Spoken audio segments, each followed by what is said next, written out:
Muslimin muslimat sekalian. Ya, jadi dapat menyebut kalimah Allah itu adalah satu nikmat yang sangat besar. Ya, kadang-kadang sakit lutut ni, nak bangun daripada tempat duduk ni kerana ni macam-macam berlaku ni. Ya, bukan senang ni, dah duduk elok je, orang Kelantan kata juruh duduk sejai, duduk bersela. Nak buka balik selaan tu, silap-silap kena minta tolong dengan orang. Ya, kena picit, kebas, semut-semut, ular-ular semua ada.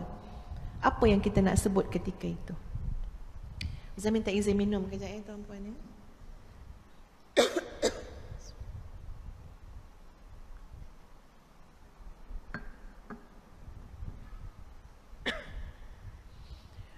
Ustazah memang ada sedikit masalah dengan suara ya, alhamdulillah. Ustazah dah operation dah, sebulan lebih dah operation, sebab nak membaiki banyak benda dekat esophagus, dekat perut, yang dia menyebabkan acid reflux yang teruk, dia panggil GERD ke apa benda. Jadi lepas operation, doktor kata sabar Ustazah. Dia cakap, Ustazah kata macam sama je macam dulu. Doktor kata sabar ya, dia ambil masa sampai 3 hingga 6 bulan untuk betul-betul pulih. Kalau ikutkan doktor tu, nasihatnya senang je, jangan bercakap. Ya, tak tahulah ya. Tapi saya kata doktor boleh bagi nasihat yang lain, tapi nasihat jangan bercakap tu macam susahlah sikit ya. Tapi tak apalah, insya-Allah ya, mungkin semakin baik. Ustazah pun bawa lah segala macam lah perkakas ni kan. Air kena ada ya. Cakap setengah jam, nanti perlu tenaga sebab suara tu dah tak secara semula jadilah, dia kena nak keluarkan tu kena tenaga. So alhamdulillah ada air. Dan insya-Allah Ustazah juga minta doa daripada sahabat-sahabat semua ya. Insya-Allah dengan doa tuan-puan memudahkan proses kesembuhan tu insya-Allah. Ya.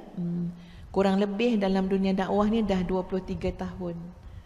Jadi ialah mungkin terjejas juga peti suara apa semua, wallahu alam. Tapi tak apa, masya-Allahu kana wa ma lam yasha lam yakun. Ya, apa saja yang Allah kata jadi, jadilah. Kalau Allah kata tak jadi, tak jadi. Dan ini kehendak Allah. Kita bertawakal dan bersandar kepada Allah. Baik. Kita nak tengok pada nama Allah Al-Ahad, Allah yang Maha Esa. Ada ayat-ayat lain dalam Al-Quran yang Ustazah harap tuan-puan boleh catat ayat-ayat tersebut. Sebab kita nak pemahaman kita terhadap bila sebut Allah, Qul huwallahu ahad, biar sampai ke lubuk hati yang paling dalam. Bukan baca-baca saja muslimin muslimat, baca yang sampai. Qul huwallahu ahad. Ustaz nak cerita dengan tuan-puan, Ustazah buat tahfiz kan ya, mengasaskan tahfiz dengan izin Allah dengan suami. Ustazah macam-macam penyakit datang ya. Penyakit risau, bimbang, takut. Muslimin muslimat takut tak jaga anak orang? Jaga anak orang lebih takut daripada jaga anak sendiri tuan-puan. Ustazah nampak anak-anak yang datang mendaftar sampai menyorok seorang-seorang belakang tiang, bermunajat dengan Allah, ya Allah, ini anak-anak yang kau hantar untuk aku jaga. Takut, amanah.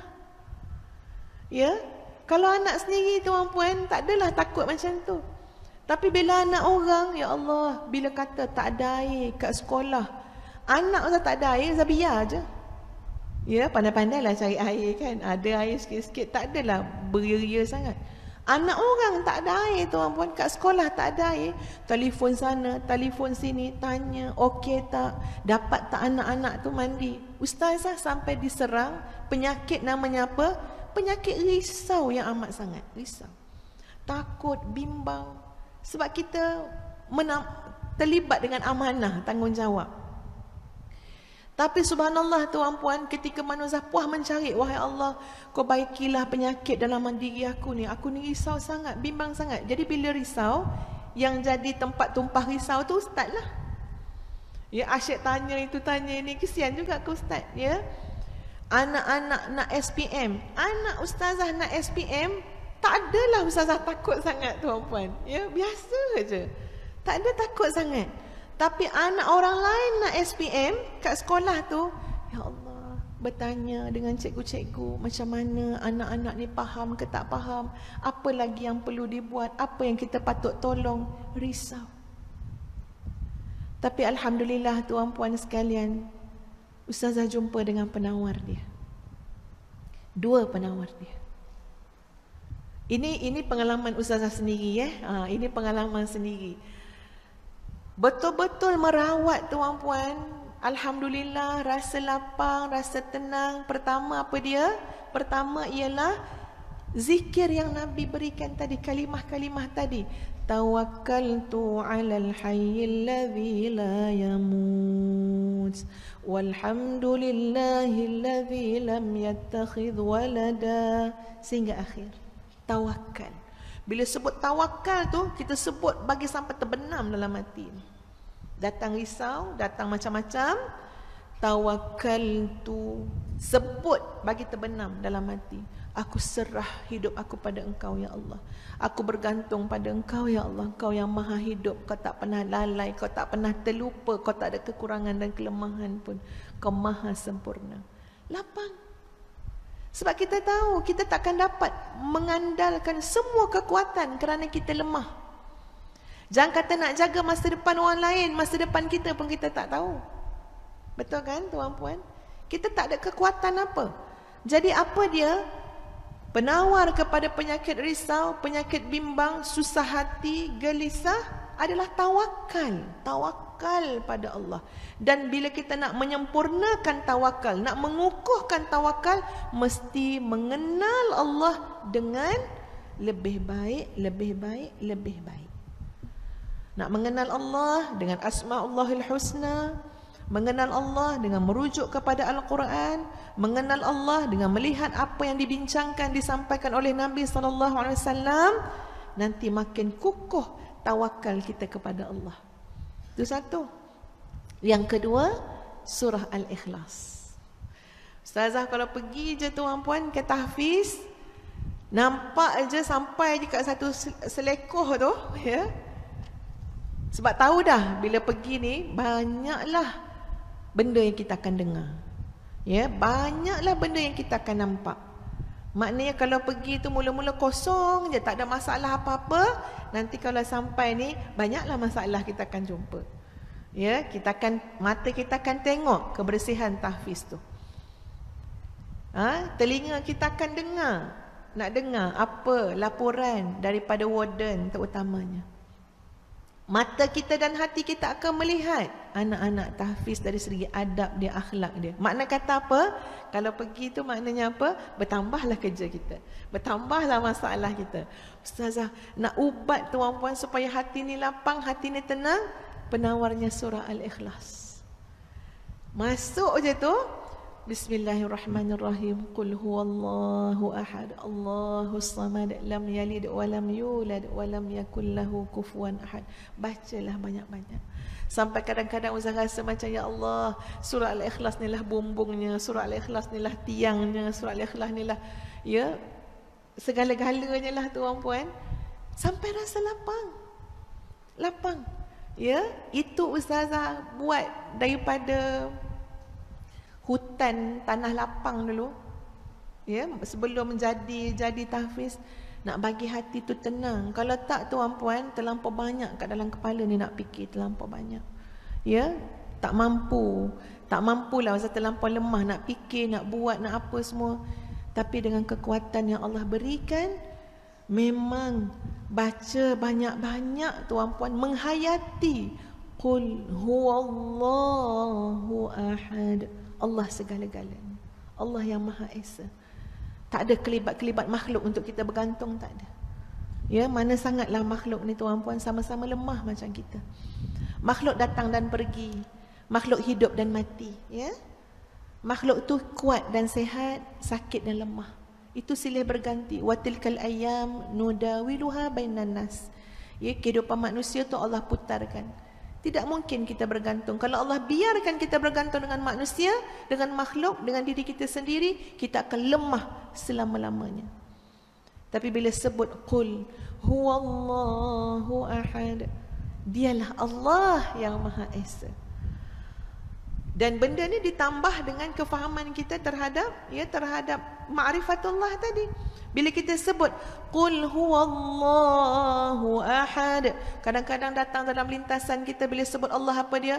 Wa huwa ma'akum aina ma kuntum. Dia bersama kamu di mana saja kamu berada. Allah. Ya, bila sebut Allah itu apa yang teringat kadang-kadang? Huwal awwalu wal akhiru waz zahiru wal batin wa huwa bikulli syai'in alim. Macam-macam datang balik. Dialah yang awal, dialah yang akhir, dialah yang zahir, dialah yang batin, dan dia atas setiap sesuatu maha mengetahui. Tak payahlah engkau risau, tak payahlah engkau susah hati, tak payahlah engkau sedih sangat. Wa huwa bikulli syai'in alim. Dia atas setiap sesuatu maha mengetahui. Bertenanglah, berbahagialah. Itu kesan dia tuan-puan, bila kita sebut Allah, macam-macam yang datang, sebab dia kena bersama dengan penghayatan kita terhadap Asma'ullahil Husna, dengan ayat Quran yang mengulas tentang nama-nama Allah, tentang Allah. Contoh Ustazah cadangkan, tuan-puan cuba banyak-banyak baca surah Al-Hadid, menghayati surah Al-Hadid ayat 1 sampai ayat 6. Surah Al-Hadid, Masya Allah, kalau tengok surah Al-Hadid tuan-puan sekalian, seolah-olah memang Allah nak perkenalkan. Ya, macam mana kita nak kenal Allah? Kena kembalilah tengok pada kalam Allah. Kalau dalam surah Al-Hadid, sekejap ya, Allahumma salli ala Muhammad, 537.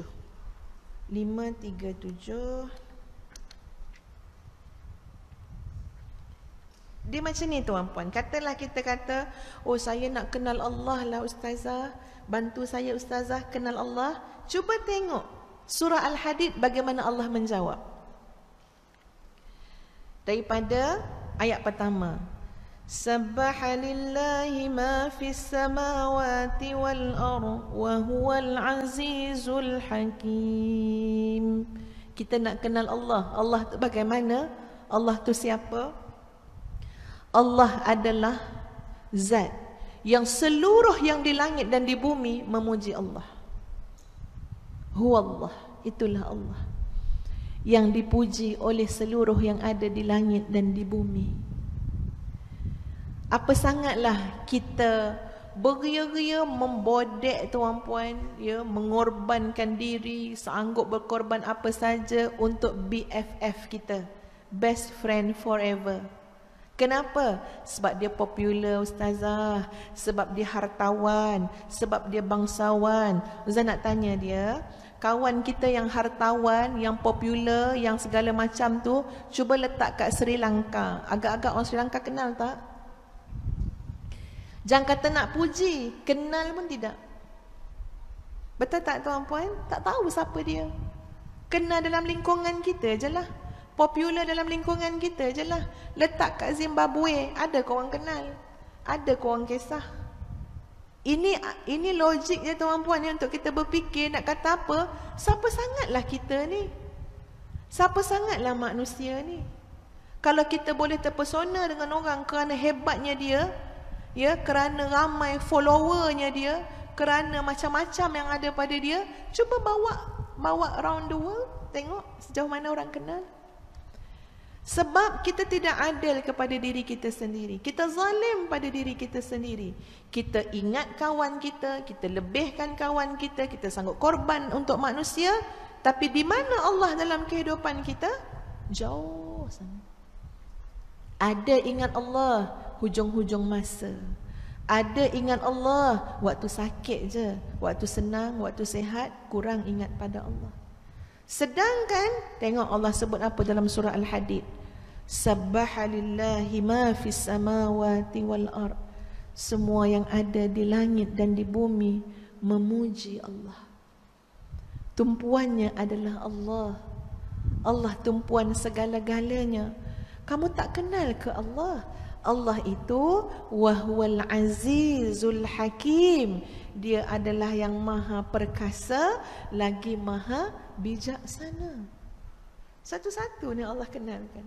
Lahu mulkus samawati wal ardh. Allah yang memiliki segala yang ada di langit dan di bumi.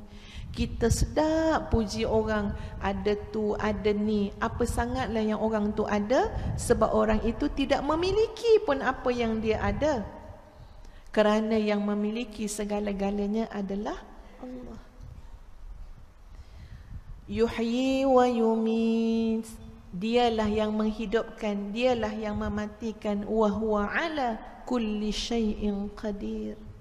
Baca lagi ayat ketiga. Huwal awwalu wal akhiru wal zahiru wal batin wa huwa bikulli syai'in alim. Bacalah sampai ayat ke-6. Ya, ustazah ni cuma mencetuskan je lah kan ya. Muslimin-muslimat balik tengok. Allahu Akbar. Kita mengenal Allah daripada kalam Allah.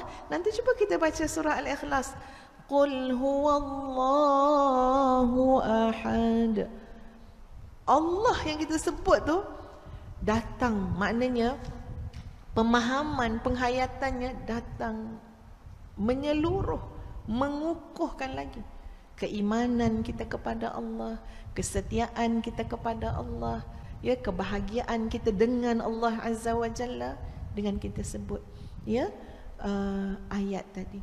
Sebab itu jangan lupa tuan-puan, surah Al-Ikhlas menyamai apa? Sepertiga Al-Quran. Jadi maknanya terkandung di dalam tu, Masya Allah, macam-macam. Jadi kita pun baca Qul huwallahu ahad.